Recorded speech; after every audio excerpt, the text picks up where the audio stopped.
Chilli ജാസ്മിനിലേക്ക് എല്ലാവർക്കും സ്വാഗതം.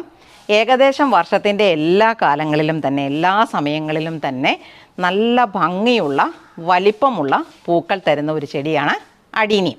സാധാരണ നമ്മൾ അടീനിയത്തിൻ്റെ തൈകൾ ഉണ്ടാക്കുന്നത് വിത്തുകൾ പാകി മുളപ്പിച്ചിട്ടാണ്. ഞാൻ കാണിക്കാം. ഇത് കണ്ടോ, ഇതുപോലുള്ള കായ്കൾ ഉണ്ടാകും അടീനിയത്തിൽ. അപ്പോൾ ഈ കായ്കൾ വിളഞ്ഞ് പാകമാകുമ്പം ഇതിനകത്തുനിന്ന് നമുക്ക് വിത്തുകൾ എടുക്കാം. ആ വിത്തുകൾ പാകി മുളപ്പിച്ചാണ് നമ്മൾ തൈകൾ ഉണ്ടാക്കുന്നത്. ഇതുപോലെ ഉണ്ടായിരിക്കുന്ന കായ്കളിൽ നിന്ന് ഞാൻ വിത്ത് എടുത്ത് വെച്ചിരിക്കുന്നത് കാണിച്ചു തരാവേ. ഇത് കണ്ടോ, ഈ പാത്രത്തിനകത്ത് ഞാൻ എടുത്ത് അടച്ചു വെച്ചിരിക്കുക, അല്ലെങ്കിൽ ഉണ്ടല്ലോ ഇത് പറന്നു പോകും. നമ്മൾ ഈ വിത്തുകളെ കണ്ടറിയാം. കണ്ടോ, ആ പൂപ്പൻ താടി പോലെ കണ്ടോ, ഇങ്ങനെ നമ്മൾ പറത്തി വിട്ടാൽ അല്ലെങ്കിൽ ഇവർ തന്നെത്താനെ അങ്ങ് ഇത് കണ്ടോ, ഇതുപോലത്തെ തോടാണേ. ഈ തോട് പൊട്ടി തുറന്നിട്ട് ഈ കായ്കൾ ഇതുപോലെ ഇങ്ങനെ ഉള്ള ഭാഗം ഉള്ളത് കാരണം അവരങ്ങ് പറന്ന് നഷ്ടപ്പെടും. അപ്പം നഷ്ടപ്പെട്ടു പോകാതിരിക്കാൻ ഞാനിതുപോലെ ഒരു പാത്രത്തിനകത്ത് എടുത്ത് അടച്ചു വെച്ചിരിക്കുക. നമുക്കിതിൻ്റെ വിത്തുകളെ പാകി മുളപ്പിച്ച് തൈകളാക്കി എടുക്കാം. പക്ഷേ നമ്മൾ ഇതുപോലത്തെ വിത്തുകളെ പാകി മുളപ്പിച്ചാലുണ്ടല്ലോ, ഈ ചെടി കണ്ടോ, ഇതൊരു മൾട്ടി പെറ്റൽസ് ഉള്ള ഒരു പ്രത്യേക ഡിസൈനിലുള്ള ഒരു ചെടിയാണേ. എന്നാ ഇത് വേറൊരു ടൈപ്പ്. അപ്പോൾ ഇങ്ങനെ പലതരത്തിലുള്ള ചെടികൾ, അടീനിയം ചെടികൾ ഇവിടെ ഉണ്ട്. അപ്പോൾ ഇവരുടെ വിത്തുകളൊന്നും നമ്മൾ പാകി മുളപ്പിച്ചാൽ നമ്മൾ ഏത് ചെടിയിൽ നിന്നാണോ വിത്തുകളെ എടുത്തത് ആ ചെടിക്കകത്ത് ഉണ്ടാകുന്ന പൂക്കളോട് സാദൃശ്യം ഉണ്ടായിരിക്കണം എന്നില്ല ഈ വിത്തുകൾ മുളപ്പിച്ചെടുക്കുന്ന തൈകൾ തരുന്ന പൂക്കൾക്ക്. ചിലപ്പോൾ അങ്ങനെ ഉണ്ടാകാം, മിക്കവാറും വ്യത്യസ്തമായതായിരിക്കും നമുക്ക് കിട്ടുന്നത്. എന്നാൽ നമുക്കിപ്പം ഇതേപോലെയുള്ള ഒരു ചെടിയുടെ തൈ തന്നെ നമുക്ക് വേണം. അല്ലെങ്കിൽ ഇവിടെ നിൽക്കുന്നുണ്ട്, ഇതിൻ്റെ തന്നെ ഒരു തൈ വേണം. അല്ലെങ്കിൽ അവിടേക്കൊക്കെ പല തരത്തിലുള്ള ചെടികളുണ്ട്. അങ്ങനെ വേണം എന്നുണ്ടെങ്കിൽ നമ്മൾ ചെയ്യേണ്ടതെന്ന് പറയുന്നത് ഗ്രാഫ്റ്റിംഗ് ആണ്. അടീനിയത്തിനെ ഗ്രാഫ്റ്റിംഗ് ചെയ്യുന്നതിനെക്കുറിച്ചാണ് ഇന്നത്തെ നമ്മുടെ വീഡിയോ. ഗ്രാഫ്റ്റിംഗ് ചെയ്യാനായിട്ട് നമുക്കൊരു അടീനിയത്തിൻ്റെ ചെടി വേണം. നല്ല വളർച്ചയുള്ള ആരോഗ്യമുള്ള ഒരു ചെടി തന്നെ വേണം നമ്മൾ മാതൃസസ്യമായിട്ട് അല്ലെങ്കിൽ റൂട്ട് സ്റ്റോക്കായിട്ട് തിരഞ്ഞെടുക്കാൻ. അപ്പോൾ ഇവിടെ പലതരത്തിലുള്ള ചെടികളുണ്ട്. എല്ലാത്തിനെയും ഒന്നും ഞാൻ എടുക്കുകയില്ല, കാരണം പലതരത്തിലുള്ള ഇപ്പോൾ മൾട്ടി പെറ്റൽസ് ഒക്കെ ആണെങ്കിൽ ഹൈബ്രിഡ് ആയിരിക്കും. അതൊക്കെ നഷ്ടപ്പെട്ടു പോയി കഴിഞ്ഞാൽ നമുക്കൊരു ഹെവി ലോസാണ്, ഭയങ്കര വില കൊടുക്കണം അതിൻ്റെയൊക്കെ തൈകൾ നമുക്ക് കിട്ടണമെങ്കിൽ. അപ്പോൾ ഞാൻ ഇതിനകത്ത് ഇപ്പോൾ പൂവില്ലാത്ത ഒരു ചെടിയെ തിരഞ്ഞെടുത്ത് വെച്ചിട്ടുണ്ട്. അയ്യോ, പൂവുണ്ടല്ലോ അതിനെ നമുക്ക് ഗ്രാഫ്റ്റിംഗ് നടത്തി കൊടുക്കാം കേട്ടോ. പൂവില്ലാത്തൊരു ചെടി എടുക്കാൻ പറ്റുമെന്ന് നോക്കിയപ്പം കിട്ടിയില്ല. ഞാൻ വേറൊരെണ്ണം അതാണ് തീരുമാനിച്ചിരുന്നത്. അപ്പോൾ അതിൽ കണ്ടോ, ഇപ്പം തന്നെ നല്ല വിരിയാറായൊരു മുട്ടുണ്ട്. അപ്പോൾ അതിനി അവിടെ നിൽക്കട്ടെ എന്ന് വിചാരിച്ചു. അപ്പം ഞാൻ ഇതിനെ സെലക്ട് ചെയ്തേ. അപ്പോൾ നമ്മൾ ചെയ്യുന്നതെന്ന് പറഞ്ഞാൽ ഗ്രാഫ്റ്റിംഗ് ചെയ്യാനായിട്ട് മണ്ണിൽ നിന്നൊരു കുറച്ച് ഉയരം, ഒത്തിരി ദൂരത്തിലേക്കല്ല ചെയ്യുന്നത്, ഒരു 4-5 ഇഞ്ച് അത്ര ഉയരത്തിൽ വെച്ചിട്ട് നമ്മളിതിനെ ഒന്ന് മുറിച്ചെടുക്കണം. അപ്പോൾ ഇതാണ് എൻ്റെ റൂട്ട് സ്റ്റോക്ക്. അപ്പോൾ നമ്മളിത് മുറിച്ചെടുത്തിട്ട് ഇവിടെ നട്ടുപിടിപ്പിക്കാനുള്ള ചെടികൾ ഏതാണോ അതിൻ്റെ കമ്പുകൾ, അതിനെ നമ്മൾ സിയോൺ എന്നാണ് പറയുന്നത്, അതും കൂടെ നമ്മൾ എടുത്തു കൊണ്ടുവന്ന് വെക്കണം. അപ്പോൾ ഇത് ഒറ്റ പെറ്റലുള്ള ഒരു ചെടിയാണേ, അടീനിയത്തിൻ്റെ ചെടിയാണ്. ഇപ്പോൾ ഇതിൻ്റെ തന്നെ പൂക്കളുള്ള വേറെ ചെടികൾ നമുക്കുണ്ട്, അതുകൊണ്ട് നമ്മളത് ചെയ്യാൻ എടുക്കുന്നില്ല. നമ്മൾ മൾട്ടി പെറ്റൽസിൻ്റെ, ഡബിൾ പെറ്റൽസിൻ്റെ കൂടുതൽ ഇതളുകളുള്ള നല്ല വെറൈറ്റി ചെടികളൊക്കെ ഉണ്ട്. അവരുടെ 2 സിയോൺ എടുത്തുകൊണ്ട് നമുക്ക് വരാം. ഇപ്പം ഈ ചെടി കണ്ടോ, ഇത് നമ്മൾ ഒരിക്കൽ പാത്രം മാറ്റി നടാനായിട്ട് നിങ്ങളെ കാണിച്ചതാണ്. അപ്പോൾ എന്നോട് എല്ലാവരും പറഞ്ഞായിരുന്നു, ഇങ്ങനെ മാറ്റി നട്ടാൽ ചെടി കിളുക്കുവോ, അടീനിയം ചീഞ്ഞു പോകത്തില്ലേ, അങ്ങനെ പല കുറ്റങ്ങളൊക്കെ എല്ലാവരും പറഞ്ഞിട്ടുണ്ടായിരുന്നു. ഞാൻ ഏതായാലും ഒരു 20 വർഷത്തിലധികമായിട്ട് അടീനിയം വളർത്തി തുടങ്ങിയിരിക്കുന്ന ഒരാളാണ്. നഷ്ടപ്പെടുമ്പോൾ നമുക്ക് സങ്കടമൊക്കെ ഉണ്ട്, എന്നാലും പരമാവധി നഷ്ടപ്പെടാത്ത രീതിയിലായിരിക്കും നമ്മളതിനെ നട്ടുപിടിപ്പിക്കാൻ ശ്രമിക്കുന്നത്. നിങ്ങൾക്ക് എന്നെ വിശ്വസിക്കാം കേട്ടോ. അപ്പോൾ ഇതിന് കണ്ടോ പൂക്കളായി തുടങ്ങി. ഇനി നമുക്കിതിനെ, ഇതുവരെ ഞാനിത് തണലത്താണ് വെച്ചിരുന്നത്, ഇനി നമുക്കിതിനെ വെയിൽ കിട്ടുന്ന സ്ഥലത്തേക്ക് മാറ്റി വയ്ക്കണം. പിന്നെ വേറൊരു കാര്യമുണ്ട്, ഈ അടീനിയം ചെടികൾക്ക് എത്ര നല്ല ഭംഗിക്ക് പൂക്കൾ വന്നാലും അതിൻ്റെ മുകളിലേക്ക് മഴ പെയ്ത് വെള്ളം വീണ് കഴിഞ്ഞാൽ അത് അപ്പോഴേ അങ്ങ് കൊള്ളുകയില്ലാത്ത രീതിയിലേക്ക് മാറും. അത് ഞാൻ കാണിക്കാവേ. ഇത് കണ്ടോ, ഇത് ഇന്നലെ വിരിഞ്ഞ പൂവാണ്. പക്ഷേ ഇതിൻ്റെ മുകളിലേക്ക് ഇന്നലെ മഴ പെയ്ത് വെള്ളം വീണ കാരണം, ഇത് മൾട്ടി പെറ്റൽസ് ആണേ, നല്ല ഭംഗിയുള്ള ഒരു പൂവൊക്കെ തരുന്ന ചെടിയാണ്. പക്ഷേ വെള്ളം വീണാൽ ഇവർ പോവും. ഇവരെ എല്ലാം നനയാത്ത സ്ഥലത്ത് വെക്കാനുള്ളൊരു സൗകര്യം എനിക്കില്ല. കണ്ടോ, നല്ല ഭംഗിയുള്ള പൂവാണ്. ഇതാണ് വെള്ളം വീണാലത്തെ അവസ്ഥ. മുട്ടുകളും എല്ലാം അഴുകിപ്പോകും, അതുപോലെ ഇലകളെല്ലാം പഴുത്തു പോകും ഈ മഴ പെയ്ത് വെള്ളം വീഴുന്ന സമയത്ത്. ഇതിലോട്ട് വെക്കാനുള്ള നമുക്ക് സിയോൺ ഒന്ന് മുറിച്ചുകൊണ്ട് വരാവേ. അപ്പം മുറിക്കുന്നതിന് മുന്നേ ശ്രദ്ധിക്കേണ്ട ഒരു കാര്യം എന്ന് പറഞ്ഞാൽ, നമ്മൾ ഉപയോഗിക്കുന്ന കത്തി ഏതായാലും അതൊന്ന് സാനിറ്റൈസ് ചെയ്യണം. അത് രോഗാണുവിമുക്തമാക്കുന്നത് നല്ലതാണ്. ഇത് ഞാൻ കറിക്കൊന്നും അരിയാൻ ഉപയോഗിക്കുന്ന ഒരു കത്തിയല്ല. എന്നാലും നമുക്കിതൊന്ന് സാനിറ്റൈസർ ഉപയോഗിച്ച് ഒന്ന് വൃത്തിയാക്കി വെക്കുന്നത് നല്ലതാണ്. കാരണം നമ്മൾ ഈ ഗ്രാഫ്റ്റിങ്ങിൻ്റെ പീസുകൾ ഇങ്ങനെ കട്ട് ചെയ്ത് വെക്കുന്ന അവസരത്തിൽ നഷ്ടപ്പെട്ടു പോകാനുള്ള ചാൻസ് കൂടുതലാണ്. അപ്പോൾ ഇത് നമ്മുടെ സാനിറ്റൈസറാണ്. ആ സാനിറ്റൈസർ ഒരു കുറച്ച് ഇതിൻ്റെ 2 സൈഡിലേക്ക് ഞാൻ ഒഴിച്ചു കൊടുക്കുവാണേ. കണ്ടോ? എന്നിട്ട് നമുക്കിതിനെ ഒന്ന് തൂത്ത് വൃത്തിയാക്കി എടുക്കാം. നമ്മൾ ആ മുറിക്കുന്ന ഭാഗം കണ്ടോ? ഇതുപോലൊന്ന് തൂത്ത് വൃത്തിയാക്കിയതിന് ശേഷം നമുക്ക് മുറിക്കാം. അപ്പോൾ ഞാൻ ഈ കമ്പുകൾ ആദ്യം ഇതേ വെച്ച് പിടിപ്പിക്കാനുള്ള സിയോൺ നമുക്ക് എടുത്തുകൊണ്ട് വരാം. ഇത് നല്ലൊരു വെറൈറ്റി ചെടിയാണ്. അപ്പോൾ ഇതിൻ്റെ ഒരു സിയോൺ നമുക്ക് എടുക്കണം. അപ്പോൾ ഞാൻ ഇതിനകത്തുനിന്ന് ഒരു ഇച്ചിരി നല്ല ആരോഗ്യമുള്ള ഒരു കമ്പ് എടുക്കുന്നതാണ് നല്ലത്, കുറച്ച് വലിപ്പമുള്ളത്. അപ്പോൾ ഞാൻ ഇതേ മാത്രം പൂവില്ലാത്തതാണ്. അപ്പോൾ ഇവിടെ വെച്ചിട്ട് മുറിക്കുവാണേ. ഇപ്പോൾ മഴക്കാലം ആയതുകൊണ്ടുണ്ടല്ലോ, ഈ മുറിപ്പാടിലോട്ട് അപ്പം തന്നെ നമ്മൾ എന്തെങ്കിലും ഒരു ഫംഗിസൈഡ്, ഞാനിവിടെ ഉപയോഗിക്കുന്നത് സാഫാണേ. അപ്പോൾ നമുക്ക് സാഫ് തേച്ച് കൊടുക്കാം. ഈ മുറിപ്പാടിലേക്ക് കണ്ടോ സാഫ് ഞാൻ തേച്ച് കൊടുക്കുവാണ്.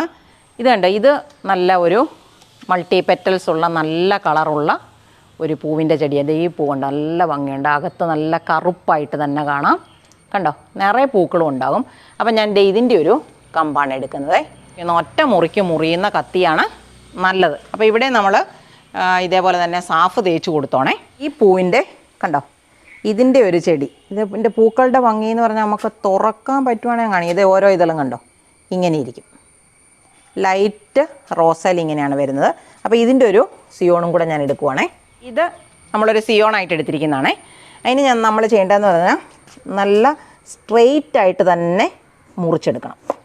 കണ്ടോ? ഇങ്ങനെ മുറിച്ചെടുക്കാം. അതൊരു 2 ഇഞ്ച് വരെയൊക്കെയുള്ള നീളം മതി അതിന് കേട്ടോ. ഇവിടെ വെച്ചിട്ട് ഞാൻ മുറിക്കും. അപ്പോൾ ഇതൊരു സയോണാണ്. ഈ സയോണിനെ നമ്മൾ മുറിച്ചെടുത്ത് കഴിഞ്ഞാൽ മുകളിലും താഴെയും നമ്മൾ ടച്ച് ചെയ്യരുതേ. അതുപോലെ നല്ല പരന്ന് തന്നെ എടുക്കണം, എന്നാലേ ഇവരുടെ അഗ്രഭാഗങ്ങൾ കൃത്യമായിട്ട് ചേർന്നിരിക്കത്തുള്ളൂ. അപ്പോൾ ഇങ്ങനെ ഇരിക്കട്ടെ. അപ്പോൾ ഒരെണ്ണമായി. പിന്നെ ഇതിൽ നിന്നും ഇതുപോലെ തന്നെ നമുക്ക് അറ്റമൊക്കെ മുറിച്ച് കളഞ്ഞിട്ട് ചതയാത്ത സൈഡ് ഉണ്ടാക്കിയിട്ട് നല്ല ഒരേ ലെവലിലൊക്കെ മുറിച്ച് കണ്ടോ, ഇതിൽ നിന്നൊരു സയോണിനെ എടുക്കും. അപ്പോൾ 2 എണ്ണമായി. ഈ കമ്പ് നമ്മൾ കളയണ്ട. ഈ കമ്പും നമുക്ക് നട്ടുപിടിപ്പിച്ച് പുതിയ തൈകളാക്കി മാറ്റിയെടുക്കാവേ. അതുപോലെ ഇതിൽ നിന്നും ഇങ്ങനെയൊരു ചെറിയ കമ്പ്, ചെറിയൊരു കഷ്ണം നമ്മൾ കട്ട് ചെയ്തെടുത്തു. ഇനി ഇതിൻ്റെ അഗ്രഭാഗം നല്ലപോലെ പരന്ന ഉപരിതലമാക്കി എടുക്കണം. അത് ചേർക്കുന്ന ഭാഗവും വെക്കുന്ന ഭാഗവും ഒക്കെ. അപ്പോൾ അത് നമ്മൾ ഈ നട്ടുപിടിപ്പിക്കുമ്പോൾ ഉണ്ടല്ലോ, ഇതിലോട്ട് നമ്മൾ പ്ലാന്റ് ചെയ്യുന്ന അവസരത്തിൽ ഇത് തിരിഞ്ഞു പോകാതെ ശ്രദ്ധിച്ചോണം കേട്ടോ. അപ്പോൾ നമുക്ക് 3 സയോണും കിട്ടിയിട്ടുണ്ട്. അപ്പോൾ ഇവരെ നമുക്കൊന്ന് വെച്ച് പിടിപ്പിക്കാം. പിന്നെ 3 പേരെ ഒരേ ഹൈറ്റിലാക്കുവാണെങ്കിൽ അത്രയും സൗകര്യമാണ് നമുക്ക് കേട്ടോ. വെച്ച് കെട്ടാനുള്ള ഒരു സൗകര്യമുണ്ട്. അപ്പോൾ ഞാൻ ഇവരെ ഒന്ന് ഒരേ ലെവലിൽ മുറിച്ചെടുത്തു. ഇനി നമുക്കിവരെ വെച്ച് പിടിപ്പിക്കണം. അപ്പോൾ അതിന് നമ്മൾ വെച്ച് പിടിപ്പിക്കുന്നതിന് ഇതും അതുപോലെ തന്നെ കട്ട് ചെയ്തെടുക്കണേ. അപ്പം ഞാൻ കട്ട് ചെയ്യാനായിട്ട് ഒരു ഇത്രയും ഭാഗം വെച്ചിട്ട് മുറിച്ചെടുക്കുവാണേ. ഇതൊന്നും നഷ്ടമാണെന്ന് വിചാരിക്കേണ്ട, നമുക്കവരെ പുതിയ തൈകളാക്കി വളർത്തിയെടുക്കുകയും ചെയ്യാം. നല്ല വണ്ണമുള്ള കാരണം നല്ല പ്രയാസമുണ്ട് മുറിച്ചെടുക്കാൻ. ഇതിൻ്റെ ഉപരിതലത്തിൽ കിട്ടുന്ന വലിപ്പം അനുസരിച്ചാണ് നമുക്കിതിൽ എത്ര എണ്ണം വെച്ച് പിടിപ്പിക്കാൻ പറ്റുമെന്ന് മനസ്സിലാക്കാൻ പറ്റുന്നത്. ഇപ്പം എന്തേ കയറി ഇറങ്ങിയൊക്കെയാണ് ഇത് മുറിഞ്ഞ് കിട്ടിയിരിക്കുന്നത്. അപ്പോൾ നമുക്കവരെ ഒരേ ലെവലിലാക്കി വൃത്തിയാക്കി എടുക്കണം. നമ്മൾ ഈ വെക്കുന്ന സിയോൺ ഉണ്ടല്ലോ, അതും ഇതും കൂടെ ഒരേ ലെവലിൽ ചേർന്നിരിക്കണം. അപ്പോഴാണ് നമുക്കിവർ പെട്ടെന്ന് കിളുത്ത് കിട്ടുന്നത്. ഇനി നമ്മൾ ചെയ്യേണ്ടതെന്ന് പറഞ്ഞാൽ അതേലോട്ട് ഇവരെ എടുത്തിട്ട് വെച്ച് കൊടുക്കുവാണേ. അപ്പോൾ ഇതൊന്ന് വെച്ച് കൊടുക്കുമ്പോൾ ഒരു കാരണവശാലും ഇതിൻ്റെ സ്കിന്ന് ഈ മുറിച്ച പാടുണ്ടല്ലോ അതിൽ നിന്ന് പുറത്തിറങ്ങി പോകരുത്. എത്ര അകത്തോട്ട് കയറിയാലും കുഴപ്പമില്ല കേട്ടോ. അപ്പോൾ ഇതൊന്ന്, ഇത് 2, ഇത് നമുക്ക് 3 ഇങ്ങനെ ഇപ്പോൾ എൻ്റെ കയ്യിൽ നിന്ന് താഴെ ചാടിപ്പോയല്ലോ. അപ്പോൾ അതിൻ്റെ ചുവടുവശം മനസ്സിലാക്കാനുള്ളൊരു പണിയെന്ന് പറയുന്നത് ഇത് കണ്ടോ, ഇങ്ങനെ ഇലകൾ കൊഴിഞ്ഞു പോകുന്ന പാട് കാണും കേട്ടോ. ഇതേ പാട് കണ്ടോ. അപ്പോൾ ഇത് താഴോട്ട് വരത്തക്ക രീതിയിൽ വരുന്നതാണ് അത് നിവർന്നിരിക്കുന്ന രൂപം. അപ്പം നമുക്കിത് ഇങ്ങനെ വെച്ച് കൊടുക്കാം. അല്ലെങ്കിൽ നിങ്ങൾ മുറിക്കുമ്പോൾ ഒരു കാര്യം ചെയ്താൽ മതി, അതിൻ്റെ മുകൾ ഭാഗത്ത് എന്തെങ്കിലും സാഫോ അങ്ങനെ എന്തെങ്കിലും ഒന്ന് തേച്ച് കൊടുത്താലും മതി. നമ്മൾ ഇതുപോലൊരു ഗ്രാഫ്റ്റിംഗ് പേപ്പർ കുറച്ച് നീളത്തിലുള്ളത് മതി. നമുക്കിതിൽ നിന്ന് മുറിച്ചെടുക്കാവേ. 3 വെച്ച് കഴിഞ്ഞപ്പോൾ ഇട ഉണ്ടായിരുന്നുകൊണ്ട് ഞാൻ ഒരു പീസും കൂടെ കട്ട് ചെയ്ത് വെച്ചിട്ടുണ്ട്. എന്നിട്ട് അവരെ ഞാനിങ്ങനെ ഇത് വെച്ചിട്ട് ചേർത്ത് വെച്ചിരിക്കുവാണേ. ഇനി നമ്മൾ ചെയ്യുന്നതെന്ന് പറഞ്ഞാൽ ഇതേപോലെ അങ്ങോട്ട് വലിച്ചു മുറുക്കും. ഇനിയിപ്പോൾ അവർ ഇളകത്തില്ല. കണ്ടോ, ഇങ്ങനെ ചെയ്തിട്ട് നമ്മൾ കെട്ടി വെക്കുക ചെയ്യുന്നത്. കണ്ടോ, വേണമെങ്കിൽ നമുക്കിപ്പോൾ ഇവർ ഉറച്ചിരുന്ന് കഴിഞ്ഞല്ലോ. അപ്പോൾ ഉറച്ചിരുന്ന് കഴിഞ്ഞാൽ പിന്നെ നമുക്ക് വേണമെങ്കിൽ ഒന്നും കൂടെ കെട്ടിവെക്കാം. കാരണം അത്രയും ഭാഗത്തൂടെ ഇപ്പോൾ ഇവിടെ നമ്മൾ വെച്ച് നോക്കിയാൽ കണ്ടോ, ഇതിൻ്റെ പുറത്തൂടെ ഒരു കവറിങ് വന്നിട്ടില്ലെങ്കിലും കുഴപ്പമുള്ളതല്ല. എന്നാലും നമുക്ക് അതിൻ്റെ ഒരു സേഫ്റ്റിക്ക് വേണ്ടി ഒരു പ്രാവശ്യം കൂടെ കവർ ചെയ്യാവേ. ഒരു പ്രാവശ്യം കൂടി ഇങ്ങനെ തന്നെ ചുറ്റുവാണേ. ഉണ്ടോ, ഇങ്ങനെ വെച്ചിട്ട് ഇങ്ങനെ അങ്ങ് ചുറ്റിയാൽ ഗ്രാഫ്റ്റിംഗ് ടേപ്പ് ആകുമ്പോൾ നമുക്ക് നീണ്ട് കിട്ടും കേട്ടോ. എന്നിട്ട് അത് വെച്ചിട്ട് തന്നെ അങ്ങ് കെട്ടി വെച്ചാൽ മതിയേ. ഇനി നമ്മൾ ഇതുപോലെ ചെയ്ത് കഴിഞ്ഞാൽ ഇനി ഇത് നനയാതെ സൂക്ഷിക്കണം കേട്ടോ. അപ്പം നനയാതെ സൂക്ഷിക്കാനായിട്ട് ഇതേപോലൊരു പ്ലാസ്റ്റിക്കിൻ്റെ കവർ നമ്മളിതിൻ്റെ മുകളിൽ കൂടെ അങ്ങിട്ട് കൊടുത്താൽ മതി. അപ്പം വേണമെങ്കിൽ ചെടിയുടെ ചുവട്ടിൽ നമുക്ക് വെള്ളം ഒഴിച്ചു കൊടുക്കാം. പക്ഷേ നമ്മൾ ആ ഗ്രാഫ്റ്റ് ചെയ്തെടുത്തെങ്ങും വെള്ളത്തിൻ്റെ അംശം പോലും മുട്ടരുത്. ഏകദേശം ഒരു മാസം കൊണ്ട് ഒരു 3 ആഴ്ചയൊക്കെ ആകുമ്പോൾ തന്നെ നമ്മൾ വെച്ച് കൊടുത്ത പീസേന്ന് മുള വരേണ്ടതാണ്. ഇത് പിടിച്ചിട്ടുണ്ടെങ്കിൽ, ഗ്രാഫ്റ്റിംഗ് പിടിച്ചിട്ടുണ്ടെങ്കിൽ വേണമെങ്കിൽ ഇതിൻ്റെ ചുവടൊന്ന് കെട്ടിക്കൊടുക്കുകയും കൂടെ ചെയ്യാം. പിന്നെ വേറൊരു കാര്യമാണ്, ഒട്ടും മഴ നനയാതിരിക്കാനുള്ള ഒരു സൗകര്യത്തിന് നമ്മൾ മഴ നനയാത്ത പ്രദേശത്തേക്ക്, അത്ര നേരിട്ട് വെയിലടിക്കാത്ത ഒരു സ്ഥലത്തേക്ക് ഇത് മുളയ്ക്കുന്നിടം വരെ മാറ്റി വയ്ക്കുന്നതാണ് നല്ലത്. അതേപോലെ നമ്മൾ ചെയ്യുവാണെങ്കിൽ ഇപ്പോൾ ഒരു ചെടിയിൽ നിന്ന് തന്നെ നമുക്ക് 2, 3, 4 ഇനത്തിൽപ്പെട്ട ചെടികളെ നമുക്ക് ഗ്രാഫ്റ്റ് ചെയ്തെടുക്കാനായിട്ട് പറ്റും. ഇപ്പം നമുക്കിത് ഇവിടെ നിൽക്കുന്ന അഡീനിയം ചെടികളെന്ന് പറയുന്നത് ഇത് കണ്ടോ, ഇത് സിംഗിൾ പെറ്റൽസ് ആണ്. ഇതൊക്കെ നല്ല ഇനമാണ് കേട്ടോ. അപ്പം എന്തേ ഇതിൻ്റെ ചോട്ടി പുല്ല് വളർന്നിരിക്കുന്നുണ്ടോ? ഈ പുല്ലിനെ നമ്മൾ പറിച്ചാലൊന്നും ഒരു പോരില്ല, അറ്റം മുറിഞ്ഞു പോകത്തുള്ളൂ. ശരിക്കും പറഞ്ഞാൽ ഇത് എടുക്കേണ്ടതെന്ന് പറഞ്ഞാൽ ഈ ചെടിയെ ഇതിനകത്തുനിന്ന് ഇളക്കിയെടുത്ത് മാറ്റിയതിന് ശേഷം വേണം ഈ പുല്ല് മാറ്റാൻ.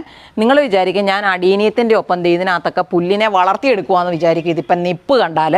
പക്ഷേ ഇതിൻ്റെ ഒരു ബുദ്ധിമുട്ട് ഇതാണ്, മഴക്കാലത്ത് എടുക്കാൻ പറ്റത്തില്ല, വെയിൽ കാലത്താണെങ്കിലും ഇതിൻ്റെ ചൂടിളകി കഴിഞ്ഞാൽ പിടിക്കുമോയെന്ന് നമുക്ക് പേടി. അങ്ങനെ വരുന്ന അവസരത്തിലാണ് ഇതിനെ ഇതിൻ്റെ തലപ്പ് മാത്രം മുറിച്ച് കളയുകയും ഇതിനെ മാറ്റിക്കളയാതിരിക്കുകയും ഒക്കെ ചെയ്യുന്നത് കേട്ടോ. ഒരെണ്ണം അതുപോലെ ഇത് കണ്ടോ, നമ്മുടെ മറ്റൊരിനം ചെടിയാണ്, നല്ല സൂപ്പറായിട്ടുള്ള ചെടിയാണേ. ഇത് കണ്ടോ, ഇത് വേറൊരെണ്ണമാണേ. അതുകൊണ്ട് അപ്പുറത്തോട്ടും ഒരു പൂവുണ്ടായി വന്നിട്ടുണ്ട്. ഇതിങ്ങനെ നീണ്ടു പോയി കഴിഞ്ഞ് കഴിഞ്ഞാൽ കിട്ടുന്ന പൂക്കളുടെ എണ്ണം കുറയും. അപ്പം നമുക്ക് ചെയ്യേണ്ടതെന്ന് പറഞ്ഞു കഴിഞ്ഞാൽ ഇതിൻ്റെ പൂക്കൾ നിന്ന് പോയി കഴിയുമ്പോൾ ഈ ഭാഗം വെച്ചിട്ട് മുറിക്കണം. ഇതെല്ലാം ഇത് കണ്ടോ, മൾട്ടി പെറ്റൽസ് വൈറ്റാണ്, ഞാൻ പുതിയ തൈ വാങ്ങിച്ച് പിടിപ്പിച്ചിരിക്കുന്നതാണ്. ഇതെല്ലാം തന്നെ ഇത് കണ്ടോ, ചെറുതായിരിക്കുമ്പോൾ തന്നെ പൂക്കളുണ്ടാകുന്നുണ്ട്. അതാണ് ഈ ഹൈബ്രിഡ് വെറൈറ്റിയുടെ ഒരു പ്രത്യേകത എന്ന് പറഞ്ഞാൽ പൂ വിരിഞ്ഞിട്ടില്ല. ഇതിലൊക്കെ നല്ല മുട്ടുകളുണ്ടായിരിക്കുവാണ്. ഇത് കൂടാതെ ഞാൻ ഇവിടെ ഉള്ളത് കാണിച്ചു തരാവേ.